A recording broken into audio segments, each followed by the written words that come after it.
പശുവിനെ പറ്റിയിട്ട് 2 വാക്ക് എഴുതണം പരീക്ഷയ്ക്ക്.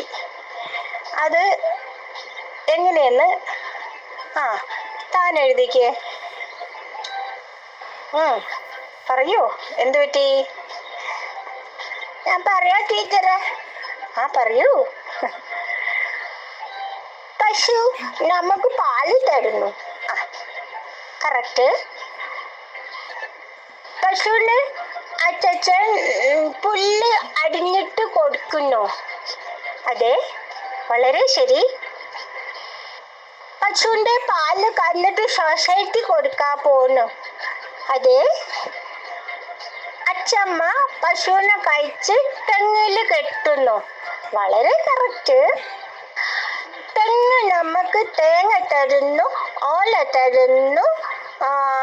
തേങ്ങ ചെറുവിട്ട് അമ്മ കറി വെക്കുന്നു. തെങ്ങിന്റെ ഓല മെതഞ്ഞ് വീടിന് മേലെ ഓല ഇടുന്നു. ഓല മടിഞ്ഞിട്ട് അച്ഛമ്മ ഇടുന്നത്. എന്താണ് കുട്ടിയെ, പശുവിനെ പറ്റി 2 വാക്ക് പറയാൻ പറഞ്ഞപ്പോ കുട്ടി എന്താ പറഞ്ഞേ? പശുവിനെ പറഞ്ഞ് തെങ്ങിലെത്തി. അങ്ങനെയല്ല കേട്ടോ. ഇരിക്കൂ, നാളെ കറക്റ്റ് പഠിച്ചു വരണേ.